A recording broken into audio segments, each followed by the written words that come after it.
This is the Bob Davis Podcast YouTube channel. This is the channel where I talk about my audio podcasts, which are available at thebobdavispodcast.com. So when I do a video, I'm talking about a podcast that I did recently, usually adding more content and giving you a little bit more insight into why I talked about what I talked about. I'm not going to do that in this video. I certainly will put a link to the podcast in the description box. If you want to listen to it, I highly recommend that you do. Because I don't think I'll have much more to say about that subject. There's a couple of different takes in there on some different subjects, one of which is content creating. If you're a content creator and you create on YouTube, you know that YouTube has a really great search engine, and it is very good at finding people's videos an audience. So sometimes you create a video and it has some key information in it, and it's broadcast into a small group of people that are interested in that particular topic, and your views go way up and you gain a large number of subscriptions, which I'm very happy about. And I'm very happy about the views as well. But one of the mistakes I think a lot of content creators make when they do that, they try to follow that up with even more videos into that very small group of people, and they don't think, is this the audience that I want? They're just happy to have an audience.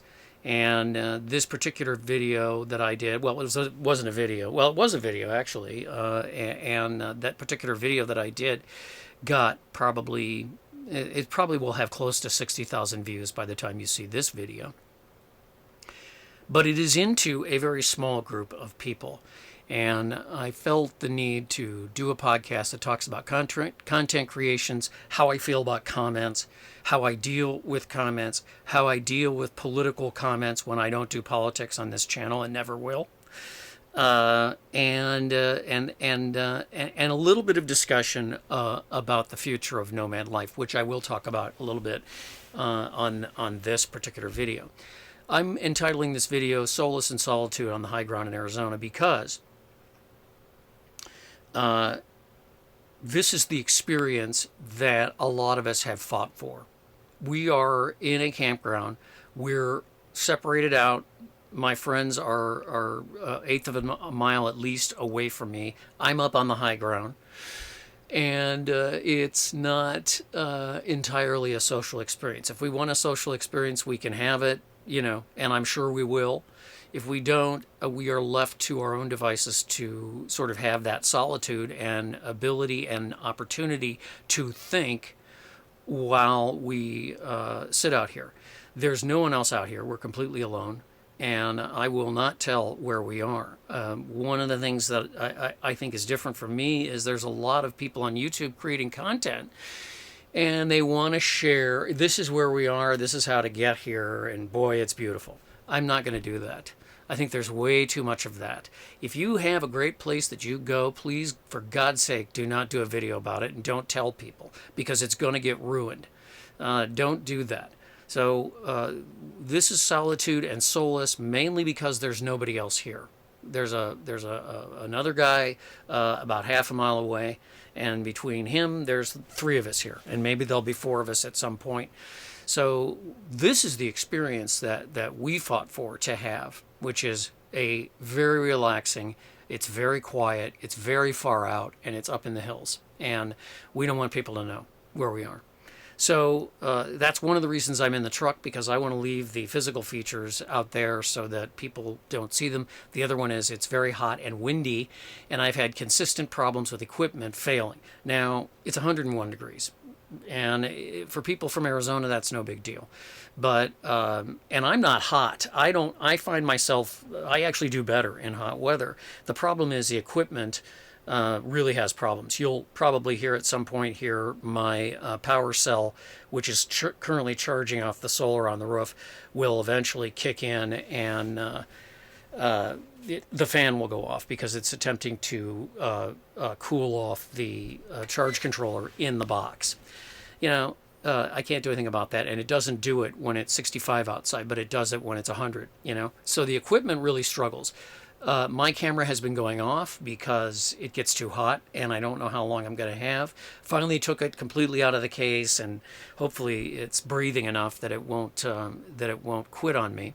But I'll try to keep this as brief as possible in the interim. So if you're content creating, you got to be careful because you want to be careful what you wish for. So we all want a lot of views and we all want a lot of subscriptions and likes and shares, and we do appreciate it. I really appreciate it when it happens, and I hope that those of you who have subscribed recently will come along with me and the rest of the people who have subscribed because of my travels. 6,000 miles in the last year, at least. 6,000 miles the year before, back and forth across the country many, many times in the last 4 years, doing this at a lot more mileage than 6,000 miles or whatever. So I love travel, and I love it when the wheels are turning, and I love to roll, and I love to visit places, and I love to talk about the places I visit, and I love to talk about the changes that I go through related to that. I do not want to drive around a place like Quartzsite and see how many campsites are open. I do not want to do content about the Quartzsite experience, and I'm going to tell you why in a second. And I'm not going to say as much as I said in the audio podcast, but you'll get an idea of why I feel the way I feel. And I will not be tagging or entitling any more podcasts with the word Quartzsite, because in general, that is not necessarily the audience that I want. If you've come along and you've subscribed because of the content that's in addition to the content that I've done from Quartzsite, fantastic. This is the third year that I have been in Quartzsite, and I'm not in Quartzsite anymore. So that tells you a little bit about it. So as I enter and get ready for, and I'll talk more about this when I do my 5th year commemorative podcast, as I get ready for the 5th year, I can tell you that there's going to be a lot of changes. That's one of the reasons I'm up on this hill and considering and thinking about what I'm doing and why I'm doing it. And there's going to be changes in the approach that I have, because I have a very strong feeling that the nomad land experience, as described in the movies, which I was really never part of, I never saw the movie before I decided to come out. My idea of nomad life was constant travel. And travel and learning how to be a digital nomad, and travel and learning how to operate businesses on the road. It's very difficult to do that. It's very difficult to be on the road all the time, and those of you who do it understand. But the paradigm, if you will, for this experience, van life, with the exception of overlanders, has been Quartzsite. And I feel that the nomad experience, as it has been described in Quartzsite, is degrading. It has been degraded, and it is now increasingly in Quartzsite, at the LTVAs in particular, but other areas too, large groups of desperate people. And I don't want to have anything to do with that. I have known people who have been friends with people out there, and you just don't know what they're going to do, especially people who are drinkers. I've talked about how they are very unpredictable and unstable, and they seem normal one minute, and the next minute they're anything but normal, and there's a lot of other, psychopathy and neurosis that's associated with that. Sometimes it's not their fault. Sometimes it's just that they've fallen off the bottom rungs of the social structure into the abyss, and they can't get back. So what has been described in nomad life Instagram feeds and van life Instagram feeds, and what has been described in general, is not what happens here. And I'm not sure that, without judging those people, I'm not sure I want to have that experience from my target. If you want to have that experience, great. I'm not necessarily interested. There's a sticker back there. You probably can't read it. It's the one that sort of looks like a sunset. It's way up in the, I'm kind of pointing to it right now, right there. And it was the RV Entrepreneur Summit, which was held almost 4 years ago in Colorado. It was the last RV Entrepreneur Summit. And at the time, I really didn't understand what was going on. I went there for a client. I had a great time. But the thing that they were doing is they were talking about being nomads, but running businesses and how to do that. And it was really actually a great seminar, summit, convention.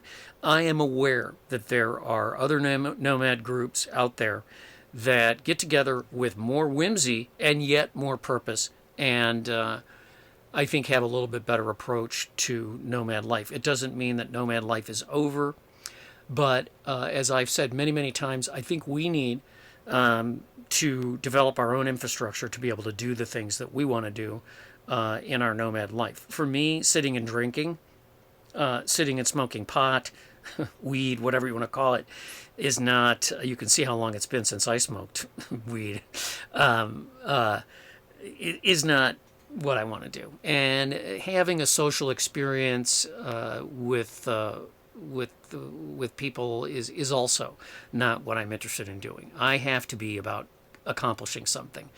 And I think a lot of people that are out in this particular place, which I'm not going to talk about anymore, are done accomplishing, and they are just kind of wasting away. And it's sad. So if you're a nomad of purpose and you're trying to accomplish something, I wouldn't recommend Quartzsite. And I wouldn't have said that 4 years ago. But I sadly feel that what people may have thought the movie was about, and it was a great movie, and what I think people think the nomad experience is about from Instagram and to a certain extent YouTube, which really is not what's going on out there. And to tell that story is, well, it's in many ways it's insulting to the people that are good people that are out there. But the good people that are out there are concerned as well. So we'll just leave it at that. And I'm not going to be talking more about it. However, I think the people that I'm camping with, and I think the discussions that we've had indicate that nomad life as we have seen it here is pretty much over. So there must be, if there is, some other kind of nomad life out there to experience. And the search is on for that. And as I said initially, sometimes when you start out,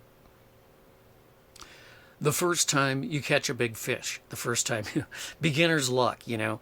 So there's that feeling that's sort of almost beginner's luck where you actually had it figured out. And for me, what I did my first year was I traveled a lot. I spent a lot of time traveling. And so I think maybe in the fifth year, we're going to really work towards doing a lot more of the constant travel than sitting in one place and inspiring people by telling stories from the different places that I go, not necessarily showing the really great campgrounds and things of that nature. So, yeah, it's a period of change. There's no question about it. I think we all know that there's a lot of changes going on right now, and we appreciate that. So I'm sure that that's going to be the same for me. And I will talk more about this in the Halloween video that I do whenever I do it concerning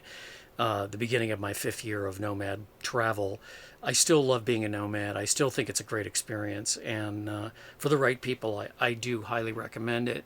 It's just I want to focus more now on building business, building an experience, and making a contribution, rather than just sitting someplace waiting for fuel prices to go down, which is what originally predicated the sitting in Quartzsite or sitting in wherever. Being able to think a little bit more about where I want to go, when I want to go, how I want to go, and all of those things. So lots of thoughts from the high ground, Solace and Solitude. It's really a good thing, and I'm really happy to be here. Thanks for watching, and thanks for subscribing. I'll put links to the podcast in the description box. Again, I don't feel that I need to add too much to it. It's in the audio podcast, and I come down pretty hard on some things in that podcast, and I'm glad I said it all.